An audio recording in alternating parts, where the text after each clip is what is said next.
Hello and welcome to Iconic Fashion TV. I am your host, Sheldon G. Horton, and today we are turned up because we have two special guests in the studio today. We have designer Nathaniel Keith and spokeswoman for Atlanta Fashion Week, Jonna Johnson. But before we get into all of that, let me introduce my fashion family and co-host. We have Narkelia. Hi. And we have the star of the show. Y'all already know what's up, right? And we have Mr. Rashawn Williams. What's going on, y'all? So I got a chance to go back to my alma mater, Clark Atlanta University, and every year the Department of Arts conducts a fashion show for the students. And the thing with Le Mode International, we had some video footage. Let's take a look at the highlights. I enjoyed seeing them practice. I mean, it reminded me, like I said, when I was attending Clark Atlanta University and even visiting Miss Karen Lard, it was wonderful running into her, know that she's still running the show and, still got students involved and that they carrying on the legacy.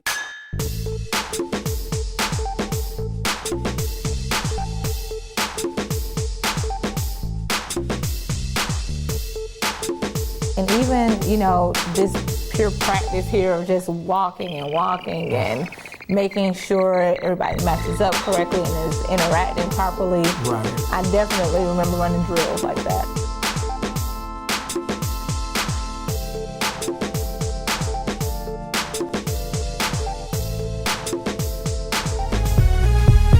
It reminds me so much, Narkelia, of the years that you and I have traveled the coast, like constructing and putting different, shows together, man. I love it.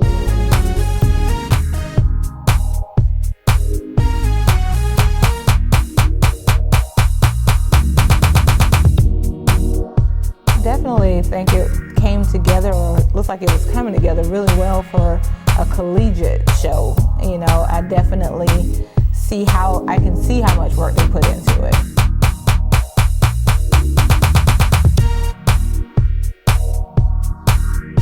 That is high. That's awesome. Along with everything.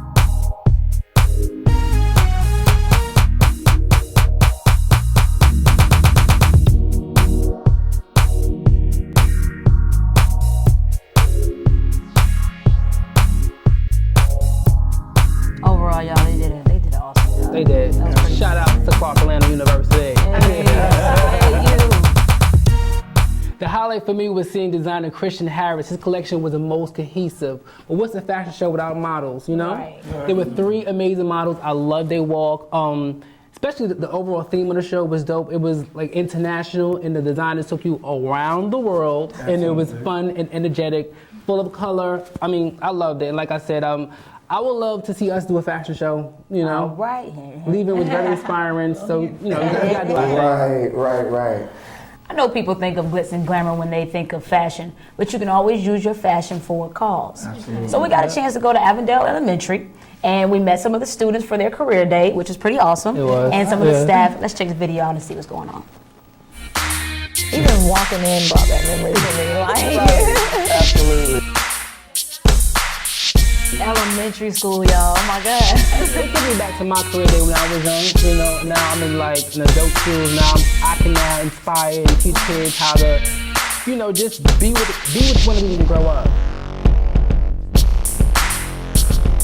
It was so important for us to be there in a different realm. Like you have your traditional 9-to-5 jobs, which is cool. But it's important to let kids know that you can do anything. You can be a designer, a stylist, a makeup artist, a hip hop artist. They were so attentive, they had so many questions, and they proved that fashion does transcend.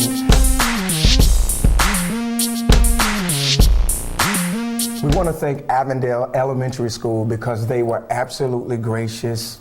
We can't wait to do it again.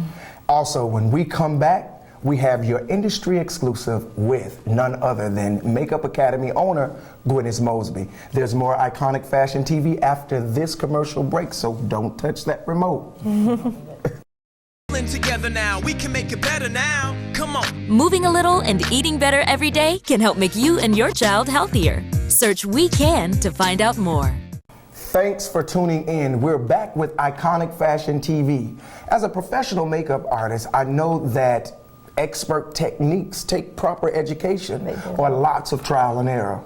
Well, we sat down with a makeup artist to the stars. She even invited us on a special photo shoot. Here's your makeup industry exclusive with Mrs. Gwyneth Mosby of the Gwyneth Mosby Makeup Academy.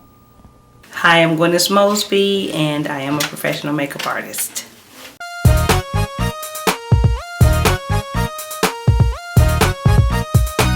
We are at Megan Doherty's studio. We took a young lady, she is Polynesian, and we gave her an Hawaiian look, and we just did some waterworks, water looks, and very tropical type feel for a photo shoot, and it was simply gorgeous. We just decided to do her hair all wavy, add fresh flowers into it, and then we did another shoot and we sat her in and put flowers in the hot tub and just let her float and get wet and let the flowers kind of float around, but awesome shoot.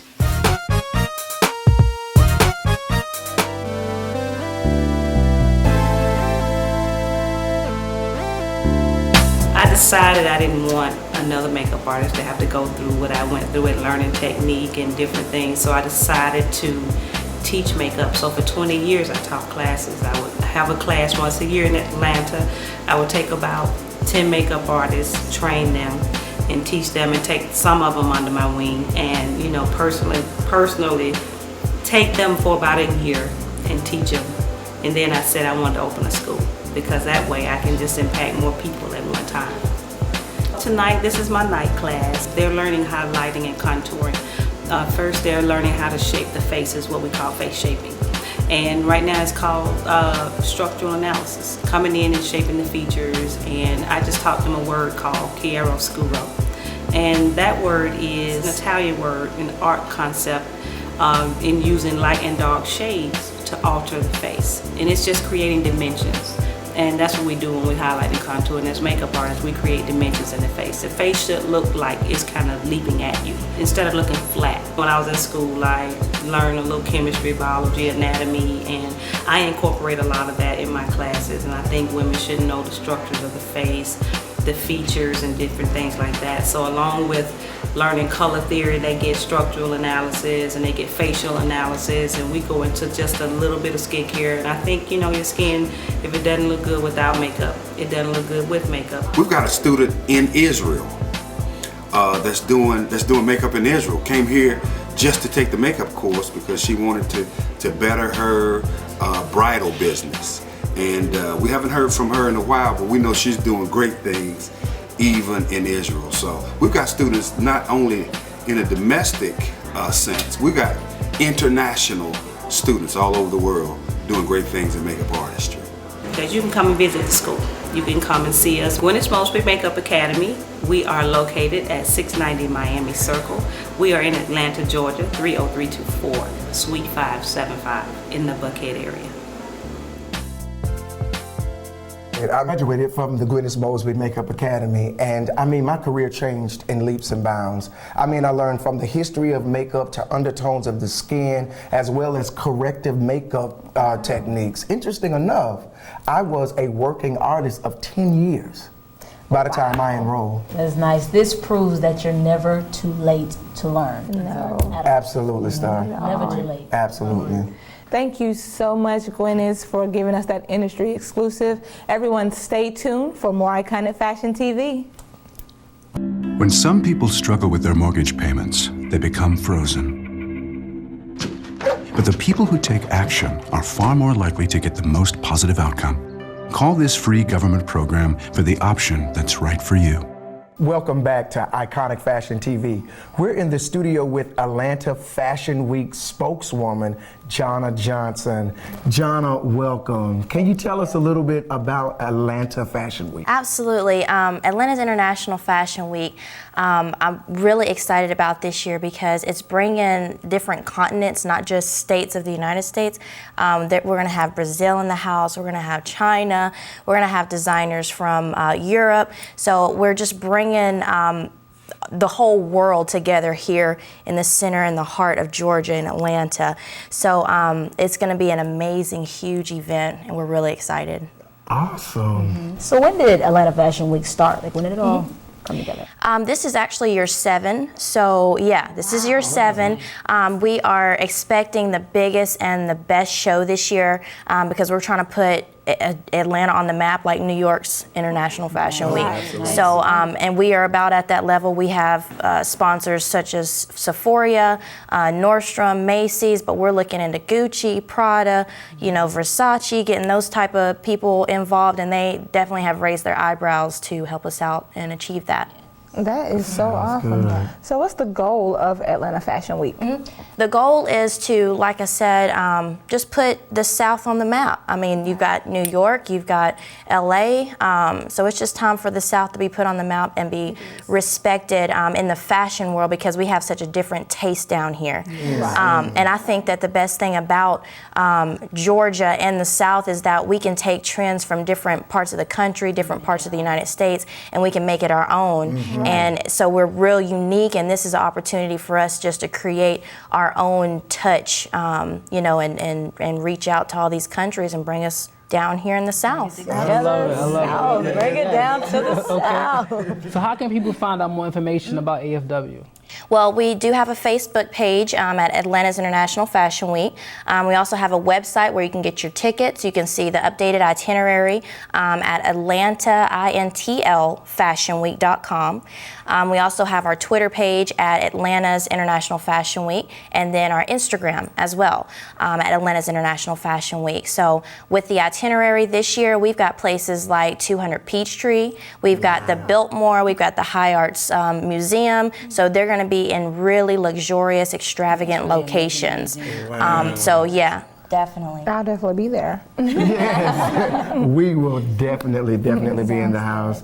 Jonna, it was absolutely amazing talking to you and just to see what Atlanta is doing because just like you said, the truth is there is a different aspect of fashion in the South that needs to be noted. Absolutely. Yeah, so congratulations and hats off to 7 years. And the biggest to the biggest and the baddest year yet. So Jonna, tell us how you are involved in Atlanta Fashion Week. What is it that you do? Right.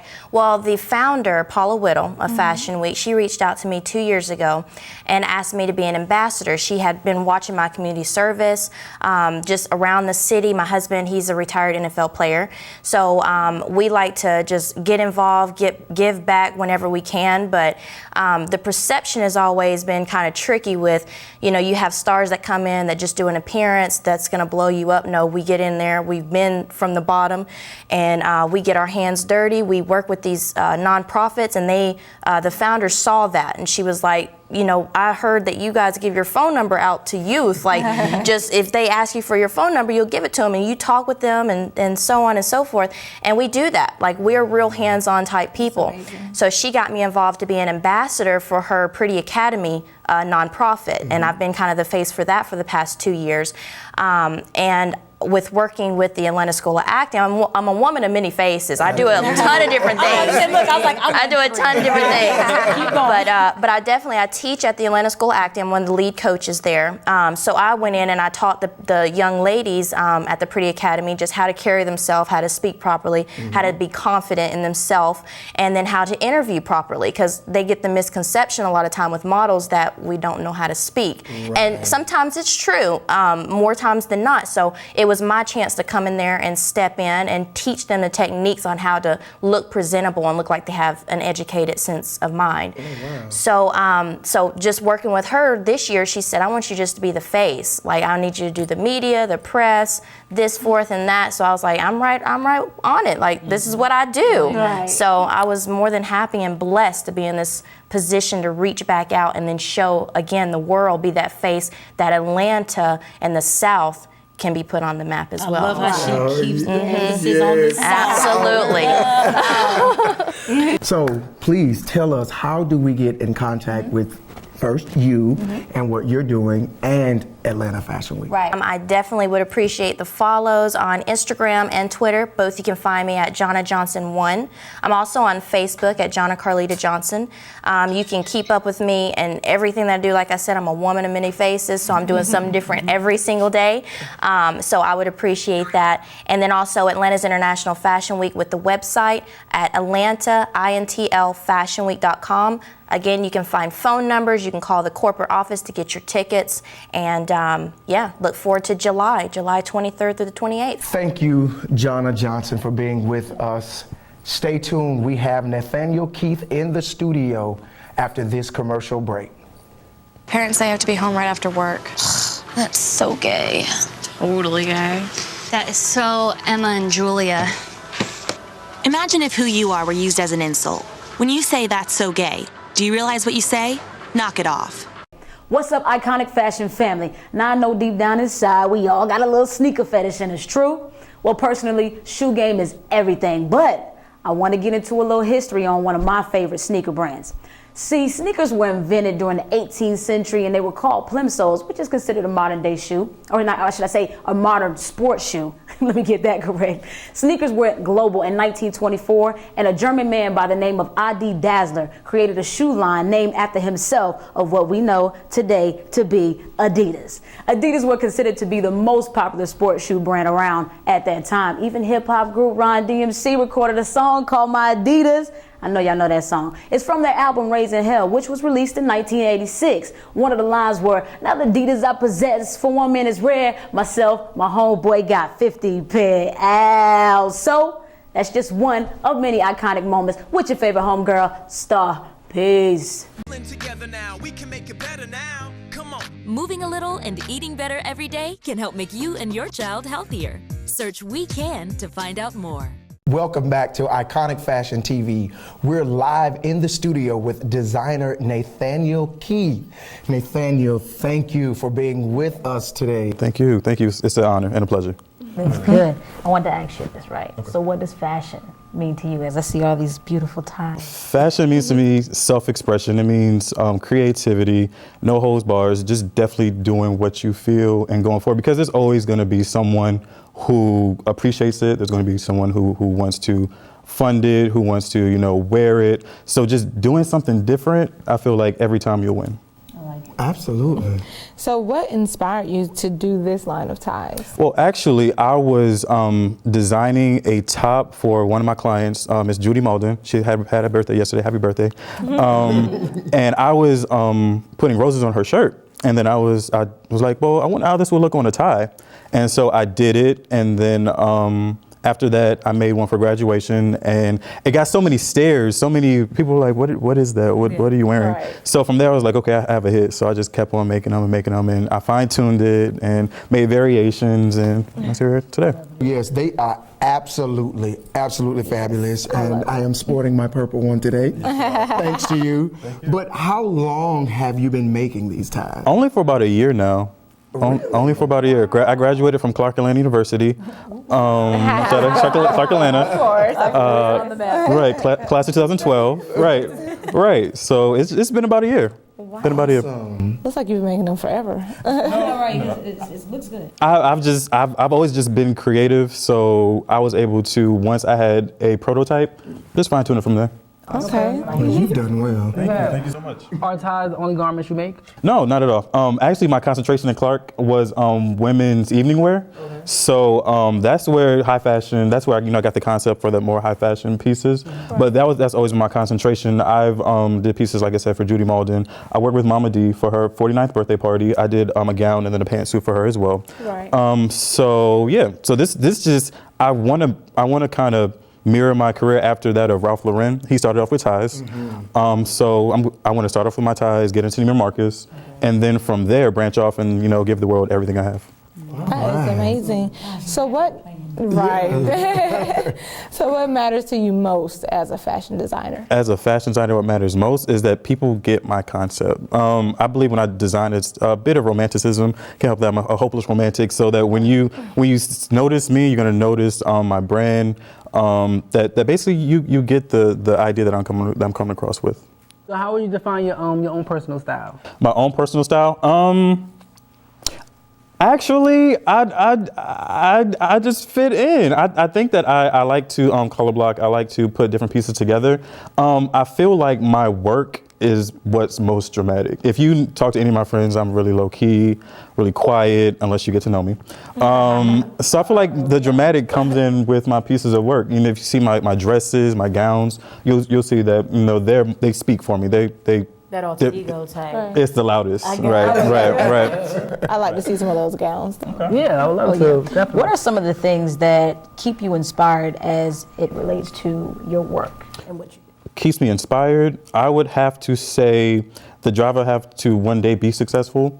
The drive that I get from my family, that one day I want to be able to take care of them. And like I said, my grandmother has been my greatest inspiration. She's a breast cancer survivor for about a year now, and she just had back surgery at 73. So the day I want to tell my grandmother, you know, let's go to Jamaica, you know, let's just up and go. Or let's, you know, what do you want to do? So that's what drives me in my inspiration. Okay. Wow. Yeah, I love that, actually. I love family. How would you define your style or your line? What does it exemplify? Okay, the House of Adonis and Aphrodite, which is my clothing company.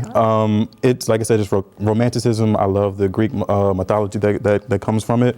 So I feel like, you know, it is reminiscent of that. It's reminiscent of high fashion, of creativity, of bringing that high fashion to the masses, of you know, color and concepts. And say that name again. What was the name? the House of Adonis and Aphrodite. The House of Adonis and Aphrodite. Yeah, you're gonna have to tell us about that. They say I like the twang to it. I was like, I'm not gonna pronounce that, but I like it. Aphrodite sounds familiar. I know it from Hercules and stuff like that. So okay. Yeah. Okay. Yeah, so that's cool. I like that. Right. So is that the inspiration for the name? It is the inspiration. I feel like I said, I'm a huge romantic, so I just feel like, you know, I love the shape of a woman, and I feel like just to accentuate that in clothing is just, you know, one of the most beautiful things that you can do. And of course, you know, you have your male figure there, and the sheer love story. I think it's just that's what I go off of. That is really amazing, especially for you to bridge romance with your garments. Tell it all. Yeah, Right, the roses. That is absolutely amazing. I do have a question though, because your background somewhat is female garments, gowns, but you've done ties. So does this mean that you're breaking off into a more male-oriented genre? I've always wanted to do it all. I just feel like in the beginning it's always been women's clothing, women's gowns, women's things of that nature. But you know, I want to do kids. I want to do, like I said, a model after Ralph Lauren. I want to just do it all one day. Wow. I can't wait to see you do kid garments, because I don't know if they would be able to wear the roses. Right. I have a question. Does anyone else in your family share like that same passion for fashion, or is it just you? Leave it to my mother. She'll say I got it from her. She'll say you got your creativity from me. So I can't. My mother, my father always knew how to draw, from what I understand. So yeah, I would have to say my mother. Definitely growing up and seeing her, and you know, the latest fashions and things of that nature has also, and coming from New York, you know, it has also molded my perception. Oh, what part of New York? Brooklyn. Oh, from the Bronx. Mm-hmm. Okay. In the South, we say crib. You know, when you're from the same place. I have a question. Like, when did you start taking this aspect of design seriously? This aspect as far as? Like starting to dress people, wanting people to see what you have, just getting into it. After I graduated from college, I was like, okay, I can't do the regular. I need to, you know, I want to get paid to be creative. I just want to do what I love to do. And that's when right, and I'd be trapped in the box. So I was like, I have to just develop my own style, my own sense of fashion, and just go from there. Freestyle. Yeah, me too. I think we can all relate to that. Yes, because that's why we're here. Right. For the same reason. So are you working on a collection? Right now it's solely on the ties. I have been talking with Ken Downing. He is the Senior Vice President and Fashion Director for Neiman Marcus. I met him at the Neiman Marcus Gala. There's a contest each year in which designers, they design the 3 categories: high fashion, men's and women's. I won 2011, 2012, right. So I had the opportunity to meet so many different people. So I just went back in 2013, and he happened to be there. So, you know, I definitely went for the opportunity. I said, Ken, I would love to have my ties in your store. He said, we're always looking for new talent. So he gave me his email address, and I've just been working with him. And hopefully, spring, summer 2014, you'll see these in Neiman Marcus. So what would be like the whole concept of it? If you can give me a little sneak peek, a little info, like your whole way would you market it, you know? How would I market? I've given it a little thought. Because I look at these as like a signature, like, you know how you write your signature? Right. So when I see this on like a women's tailored suit, I'm loving it. But I just feel like it's so out the box. It's going to be a little bit hard to just market it. I mean, I feel like anybody can really, like for the ties, you have gentlemen or women. I feel like they're really unisex, that either or could wear it. So, you know, kind of like the one I have now, you know, you can wear it with a vest, you can wear it with a jacket.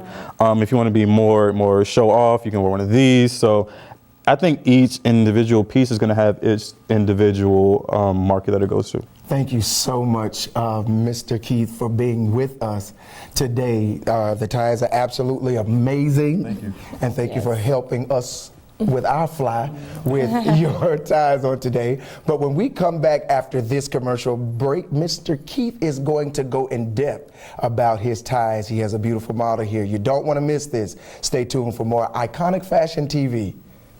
When some people struggle with their mortgage payments, they become frozen. But the people who take action are far more likely to get the most positive outcome. Call this free government program for the option that's right for you. Thanks for tuning in to Iconic Fashion TV. We're back with Nathaniel and his beautiful model. Please tell us about the ties. Sure. Well, I have model, my best friend, Chanel Belton. She's wearing one of my skinny ties. And basically, it's one of the variations between the bow tie that we have, the full tie that you saw earlier, and then the, I call this the men's tie because you are able to wear it with the vest, but not to exclude women because, you know, there are women who wear vests as well. But basically, I just wanted to do a variation because I started off with the full ties, and the full ties, you know, everybody was like, so are you going to do tie for men? Is this for women? So I decided to do a skinny tie as well. And with the skinny tie, I just basically changed the measurements on each tie. And that's how I was able to develop the skinny tie versus the bow tie versus the 3-piece tie. Okay. And I see she's rocking the CAU colors. So, I mean, right. Homecoming, I can rock that tie? Yeah, of course, of course. Okay. And is either reason why you chose so many, is that a specific number or just? Well, no, I always wanted to, I wanted to fill the capacity of the tie. I don't wanted any blank marks on the tie. So I decided just to fill it all up. All right, well, I love the tie. They're dope. Thank you so much. This one? That one is going to a manufacturer, so I don't have to make these anymore. Okay. So after that, then I got everybody. Okay, cool. Okay. Cool. Thanks, Nathaniel and Chanel, for coming out. And when we come back, we have Narkelia with the 60-second swag. Stay tuned. Together now, we can make it better now. Come on. Moving a little and eating better every day can help make you and your child healthier. Search We Can to find out more. So one of this summer's hottest trends is scarves, and I'm going to show you a few ways to wear and tie them to set apart your style. First is my favorite way to tie a scarf. I just take it around the neck and pull the ends through the front and do some draping. And this way to me looks very cute with a lightweight jacket or, you know, just something real cute, cardigan or something like that for the summer. The second way I like is to take 2 scarves actually together and like do them in half like this. And you take it and pull it through the loop. And this gives you a little casual chic look, and it looks really cute with like a plain top and jeans like Kelly has on today. And last but not least, of course, is the final way to tie a scarf. This is more like a vest-like look. And I'm just gonna drape it and hang it just like this around Kelly's waist. And you take a really cute belt, any belt. I have a black one because black is my favorite color. And you just put it around the waist like this, and it looks fabulous. And this is your girl Narkelia, and you've been swagged out in 60 seconds. Thanks for tuning in to Iconic Fashion TV. Tune in next week for all new episode of Iconic Fashion TV. Follow us on Instagram at ICONICfashion_TV. Twitter at iFashion_TV. And don't forget to check us out on Facebook, Iconic Fashion, all one word. And everybody be safe, follow your dreams, and most of all, Stay fly.